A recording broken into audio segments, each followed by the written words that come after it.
Swayam Prabha. Digital India. Educated India.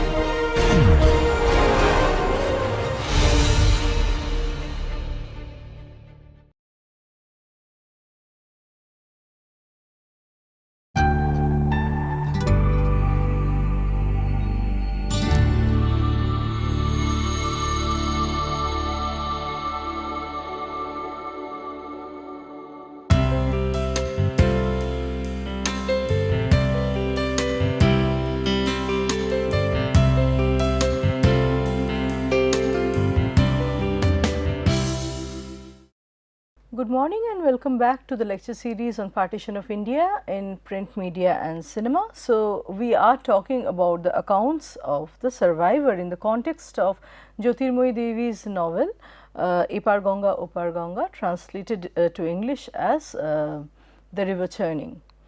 So, the notion of myth, Hindu epics, legends and other non-historical storehouses of collective narratives play a crucial role in the narrative of the river churning. We see that a mythical framework or the framework of epics, primarily Mahabharata and Ramayana, and Mahabharata mainly actually inform the way Jyotirmoyi Devi is shaping the experience of women's trauma. So, Jyotirmoyi Devi's understanding and shaping of women's trauma in her novel is greatly informed by and draws on Hindu epics Mahabharata and Ramayana. Mainly it is influenced by Mahabharata, largely influenced by Mahabharata. So, this notion of the post-colonial refugee woman being positioned, being located, and her trauma, her silence, question of unspeakability being traced vis-a-vis a mythical information or a mythical paradigm is something that the reader discovers in Jyotirmoyi Devi's work. So, there are allusions, like I said, to the two Hindu epics, the Mahabharata and the Ramayana, and Mahabharata is actually at the center of of the discussions, or Mahabharata's understanding actually explains the protagonist Sutara's pain and suffering throughout the novel. So, in the very first page, the novel refers to partitioned India as the truncated Mahabharata. So, India, the modern India, is actually juxtaposed with the great Bharata or the Mahabharata, which is in a way bringing in two temporal spaces together. It would be better to say that the mythical landscape of Bharat is overlapped with the modern post-colonial nation that India is. So, talking about India as the great Bharata, Mahabharata reminds us of a resonance of the epic with the Sanskrit name India. So, her understanding is actually facilitated with resources, with a knowledge that is available to the Hindu communities in the form of the two epics. So, she refers to Delhi as the ancient Hastinapur of the Mahabharata. So, critics and scholars like Polumi Chakraborty says that the parts of the novel are named after three books. So, Polumi Chakraborty rightly notes that the different parts of the novel are named after the three books of the epic. So, in the translated text by Inakshi Chatterjee, the first part is called Adi Parva or the beginning, which is after the first book of the epic. So, it is after Adi Parva, the beginning is after the first book of the epic, the book of the beginning, and then the second part is called the Anushasan Parva, the imposition, which is after the 13th book, the book of instructions, and the last part in which the original title survives is called the Stri Parva. Stri Parva, the women, which takes its name after the 11th book of the epic, which is usually translated as the book of the women. So, allusion to Mahabharata is crucial in the work, and Meenakshi Mukherjee feels that the original title, that is, so this work was originally named not Epar Ganga Opar Ganga, but Itihase Stri Parva, Women's Chapter in History, and this original title, according to Meenakshi Mukherjee, would have reflected the starkness of the theme in a better way, and it would have highlighted its direct link with the epic Mahabharata.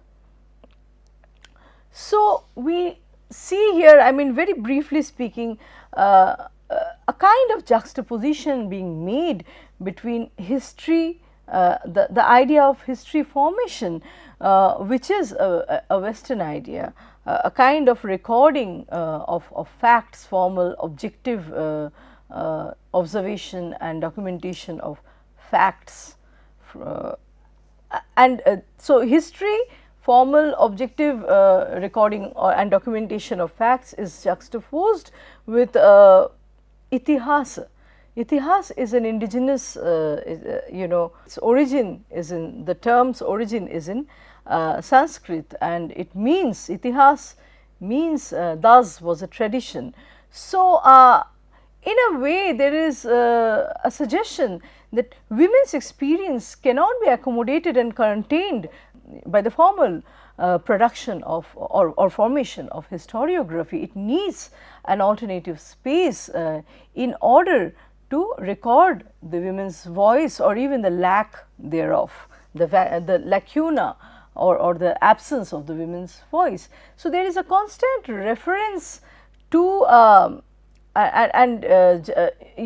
there is a constant connection made between the current experience, the contemporary lived experience of the protagonist with the mythico-historical experiences from Mahabharata's women's chapter.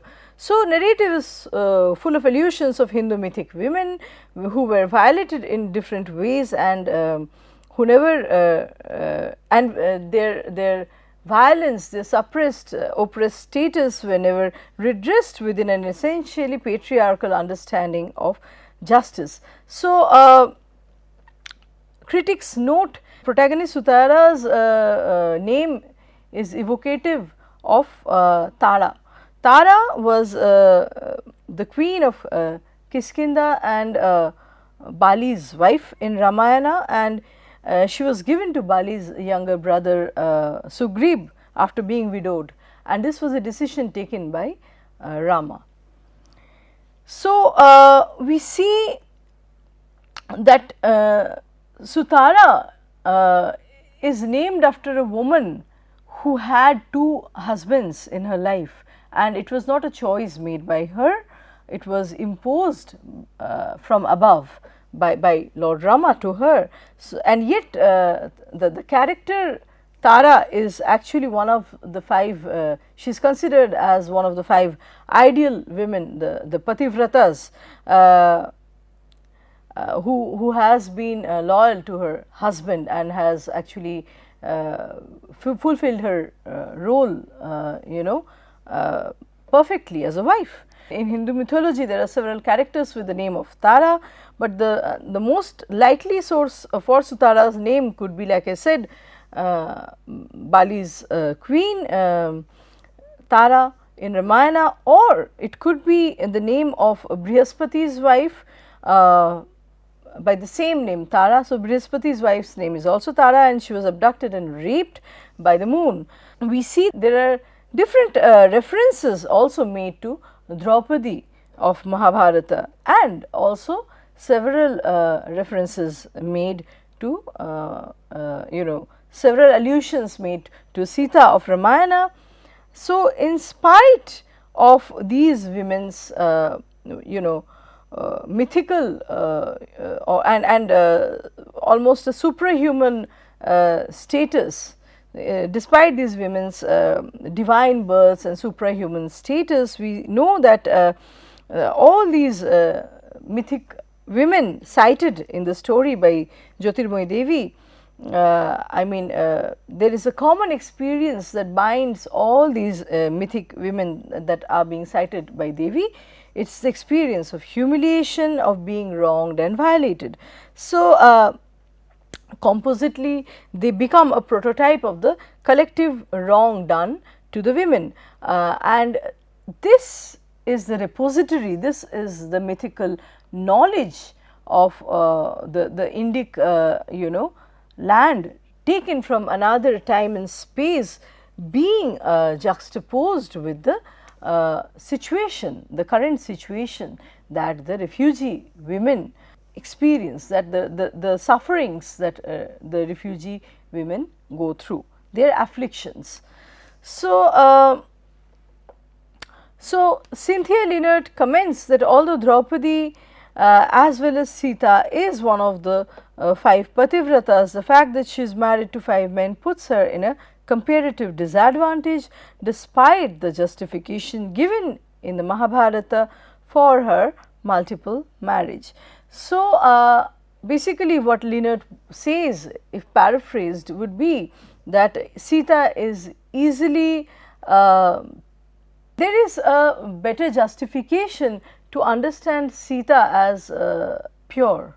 The Indians actually understand, it is easier to depict Sita as pure, and although she was abducted by another man and she had to stay in his house, it is easier to resuscitate her defiled image and put her back within the frame of the ideal.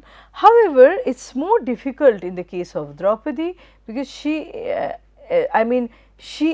is looked at as already a problematic character by virtue of the fact that she has 5 husbands. So, Draupadi cannot be resurrected to that pedestal of the ideal woman.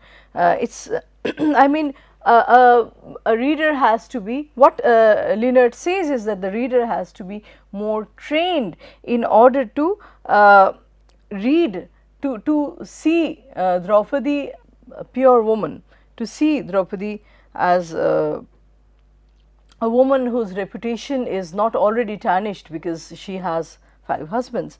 So, in Jyotirmoyi Devi's novel, these partition survivors are also struggling with this kind of a tarnished reputation, a tarnished image, and so these survivors, after many of them endure rape and rejection, it is very difficult, just like Draupadi, it is very difficult for them to assert their bodily purity or the dignity of their character.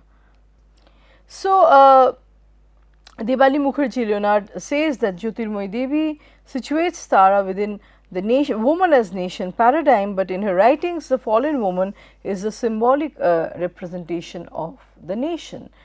And so, Sutara's experience, Sutara's position is actually explained well in terms of the woman's ordeal from ancient Bharatvarsh. That is where she is actually located, her experience is transposed to the experience of the ordeals of the women from ancient Bharatvarsha. At one part in the novel, patriarch Amulya Babu sees Sutara's face and compares Sutara to the bloodied symbol of the pain of the mother figure we call our country. So, recurrently there is this this image of Sita, I mean the pure woman that is misunderstood or that is blamed wrongly, which you know, which is drawn on or which is referred to explain the position of Sutara. So, so Sutara becomes the pained motherland, the motherland asunder. She is the symbol of the pain of the motherland, and so the Mukherjee Leonard would go on to say that the text does not simply call her as a symbol of the bloodied motherland, however, instead that she is the bloodied symbol points to recognition of the gendered embodiment of the symbol, to the violence of that embodiment, and to the critique of this process. So, that is what that is how Leonard understands Sutara's representation as defiled motherland.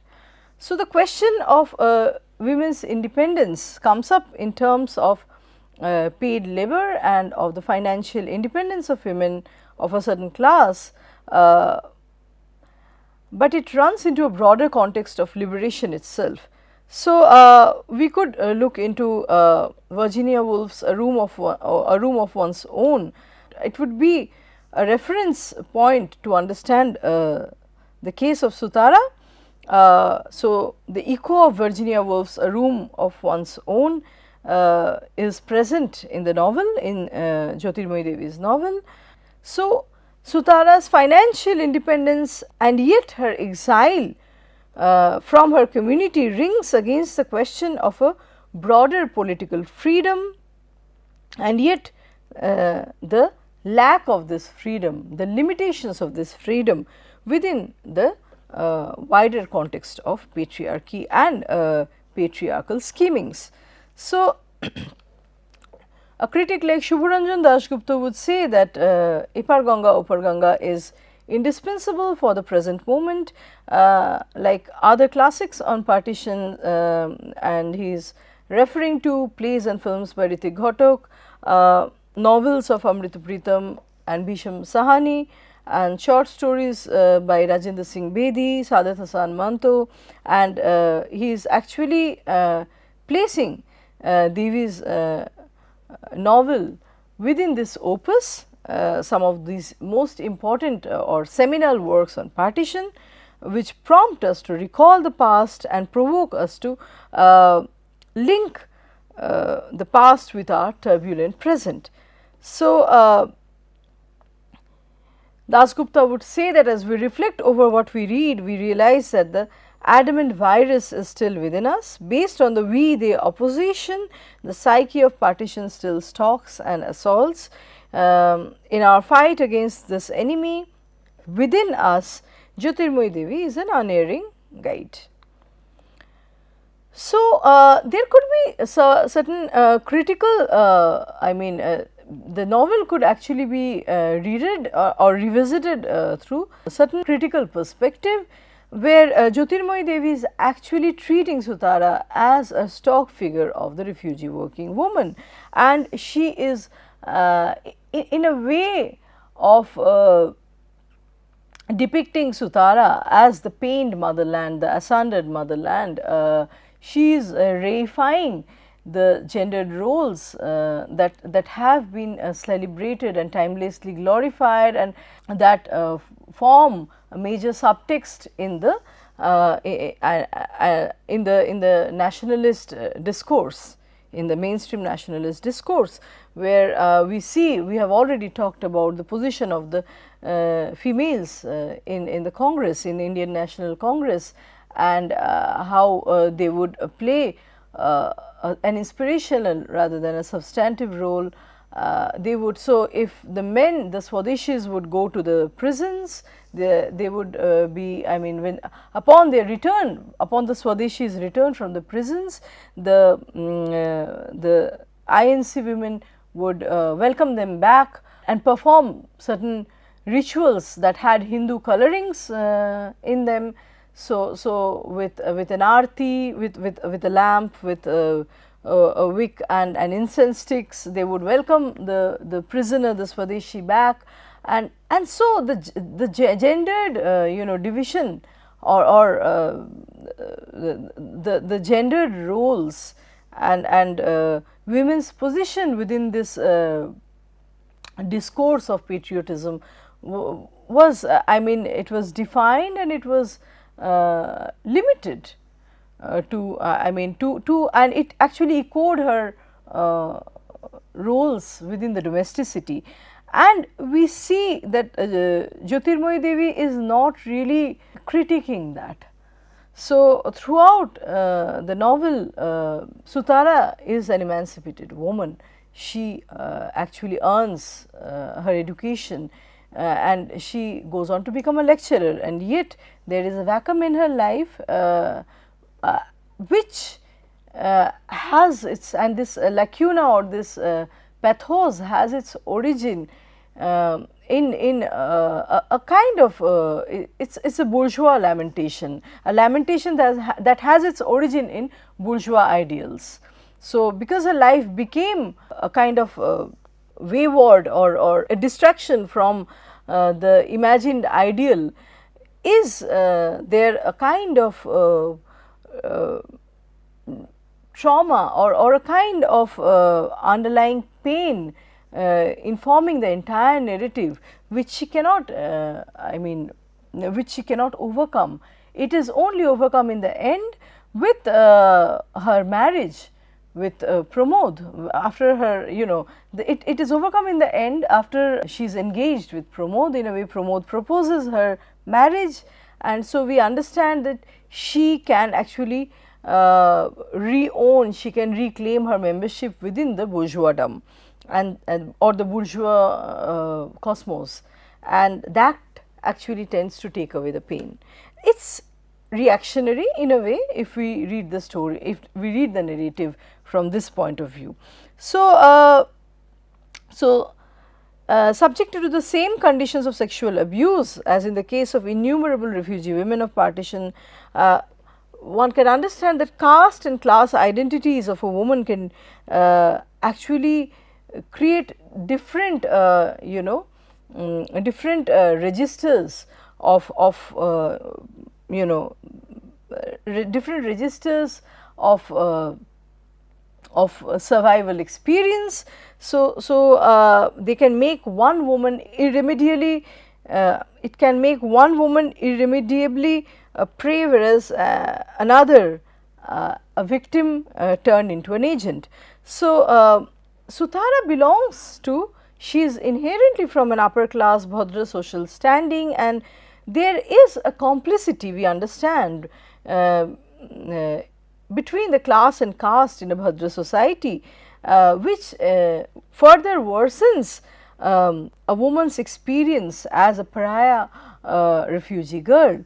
So, when an upper caste, upper class woman is violated, much more is at stake. The Dalit woman is always already demonized, and in the common parlance, in the patriarchal way of speaking, or according to the the vocabulary that the patriarchal society supplies us, the Dalit woman is actually responsible for the molestation or the violations she undergoes. So, much more is at stake, and so the experience for the upper caste, upper class woman becomes entirely different when once she is violated or she is survivor of any kind of sexual violation or violence. So, the question that remains is that would a non-Bhadra Mahila need to struggle so much with the ideal of righteousness if placed in the same situation as Sutara Datta? Underscoring only the gender and the sexuality of the molested woman reduces her to being just a body which cannot be differentiated from other molested female bodies. So, her gendered experience needs to be underpinned with her class caste coordinates. So, as a riot inflicted and presumably raped woman, the narrator makes Sutara's gendered body reclaim its Bhadra or respectable status through obeying the strictures of middle class upper caste Hinduness, we see her performing penance in a way, traveling to Haridwar and taking a holy bath, and after this incident comes the chapter where Pramod actually proposes her. So, it is a kind of purgation, it is a kind of self denial also, it is a kind of denial or a kind of self deprivation that Sutara is inflicting on herself also. Maybe she sees herself as a deviant from the bourgeois ideals. We never get to know, however, because there is a kind of I mean the language is absent. The person that has experienced the violence never speaks up in the narrative. So, Sutara's silence about the rape could also be seen as positing her, producing her as a conformist middle class woman, and in turn qualifies her attributes, I mean as her attributes actually qualify as that of an authentic Bhadra Mahila. So, produces her as a conformist middle class woman and qualifies her attributes as that of an authentic Bhadra Mahila, thereby acting as the novel's chief ingredient. So, Sutara's genteel and docile character, almost taking after Sita's ideal qualities, become the chief ingredient that identifies that positions this novel within the opus, the classics produced on Bengal partition. It actually resonates. Sutara's figure as the violated refugee woman resonates, and her behavior henceforth resonates with the mainstream Bengal partition memory or even the partition memory. So and maybe the marriage or the re-entry into bourgeoisdom that she gets in turn is the reward for her docility, for her submissive character. So, the narrator's emphasis on the Sutara the victim's abject image, Sutara the victim's abject image, based on the assumption that she is sexually violated, which is never mentioned in the novel by the way, facilitates the novel's admittance within the canonical literary corpus of Bengal partition. So, Sutara's rape is not fully considered unless we also locate her within the specific caste class matrices of identity, especially because she comes from an upper echelon of the Hindu community, and her way of reacting to this rape cannot be fully understood. I mean, we would call it rape within quotes because we never know once again, and this experience of rape as as it is given to understand in the rest of the novel cannot be fully grasped unless it is explored against the entire range of a sense of belonging. So, there is this possibility like Marxian critics say that the bourgeois female, it is very difficult for a bourgeois female to identify and relate and establish a sisterly alliance with the with her Dalit counterpart. So, had Sutara not been a riot victim, she could have very well reenacted the hegemonic casteist relations. She could have very well reenacted the hegemonic casteist relations like her female kin in Calcutta. So, her relegation and subsequent reconciliation with these patriarchal norms or the values that make up the bourgeois society, this entire space of this class caste space of the bourgeoisie, her relegation and reconciliation with the patriarchal norms of bourgeoisie cannot be equated with that of a Dalit or a minority female victim's experience. So, because a Dalit woman is always she is always doubly marginalized, once by the male kin within or her male counterpart in her own community, and then with respect to the refined class people of the nation. So, for a Dalit woman there is hardly any chance of the question of for a Dalit woman the question of deviation and the chances of social elevation does not even arise. So, we have already talked about this, Nainika Mukherjee talking about the sentiment of sorrow being built differently around the male and the female. So, the pain of the father or the brother of the raped woman is, it emphasizes as part of the nationalist commemoration of the war, whereas the female loss is actually understood in relational terms. So, she is a sorrowful widow, mother or sister. So, one never knows that Sutara is indeed raped. What if she is actually not raped? Does her magnitude of trouble become any less? So, this is I mean, this way of reading the novel would invite other ways of alternative ways of looking at Sutara's loss, which is not less in any sense. So, which is not which cannot be underestimated in any case. So, she is orphaned by these riots. She is rejected by her natal family, if not on the grounds of sexual impurity, then because she has spent some time in a Muslim neighbor's household, and then her homestead is burnt down. So, one could, it is a kind of problematic that one needs to engage with, where one never associates a woman's loss in terms of the property. So, as her father's homestead is burned down, it could also mean that in the absence of her father, who has been murdered, she, along with her male siblings, also incurs the responsibility of refurbishing the caste class prestige that is associated with her family name. So, the burden of reaccumulating social and economic capital that have been raised by partition.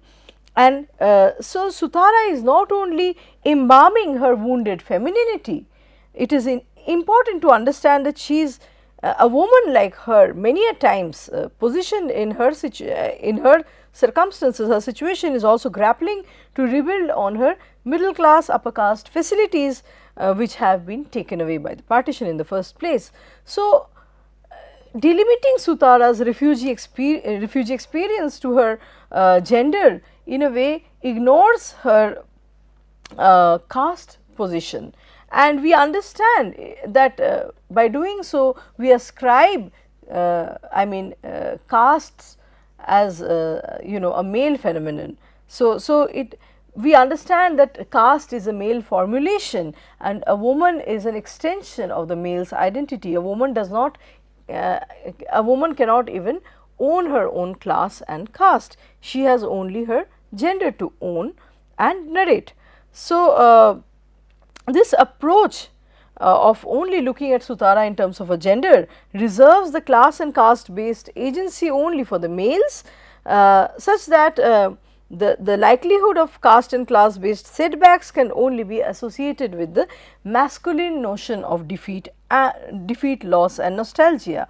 So, although reflecting comprehensively on the gendered possibilities of Sutara's silence, where in the for a trauma survivor we have already talked how silence silence manifests through repetitions, slippages and sometimes a lack of articulation, and this is something that we study in the case of Sutara. In the case of Sutara, however, there is a kind of a deafening silence, but the critics are not touching on her class and caste identities, both of which make an important reverential agreement to her Bhadra belonging.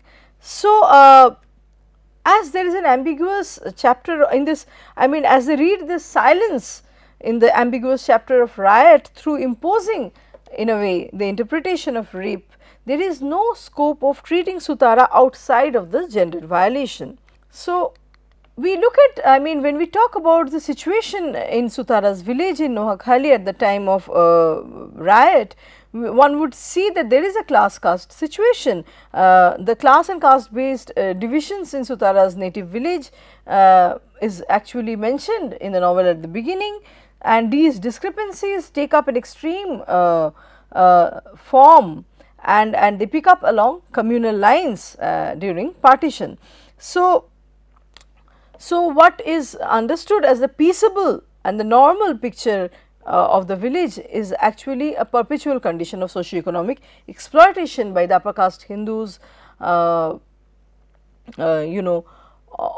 the peasantry. So, we see that Jyotirmoyi Devi explains the village population mainly comprising Muslims from the village population as mainly comprising Muslim farmers, weavers and labourers, most of them and a large section of Hindu Namasudras who earn their living as boatmen and fishermen, and the Hindus are relatively more affluent.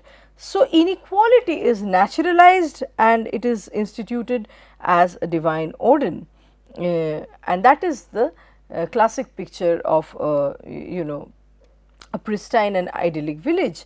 So inherent in this idyll is the the suggestion or the possibility of a class caste revolt. So, we see that the Dattas were first molested by their Muslim workers. The Muslim peasants came and violated the family. So, and however, Sutara was rescued by an upper class Muslim neighbor, which offers a second standpoint of class harmony between the upper, between the wealthy Hindus and the wealthy Muslims outside of the, outside of their religious identity. So, we can read that besides class, the fact that caste practices had worsened rural relations is understood from the fact that the fire first broke out in the Brahmin locality. So, it actually suggests that there was an inherent dislike among the subalterns towards the Bhadralok Hindus. So there are certain difficult zones in Jyotirmoyi Devi's version of feminism and radicalism, if we may. So, it strengthens, reifies, reinforces new patriarchy. It exemplifies an elite, egalitarian and powerful facet of this new patriarchy. And Sutara's character sustains itself in a well thought out balance between certain bargains and certain compromises that she makes. So, although Jyotirmoyi Devi is criticizing Mahabharata, she is also describing female angst in terms of patriarchal social divisions. So, Sutara's suffering becomes a sequel of the mythical Hindu women's humiliation, and this knowledge, like I have been trying to put towards the beginning of this lecture today, this knowledge of Hindu women's humiliation is something that the Dalit woman, the Muslim raped woman cannot understand, because Mahabharata as a text or as a ready oral myth or religious discourse is not available to these sections of the Indian society. With this, I would like to stop today's lecture. Thank you.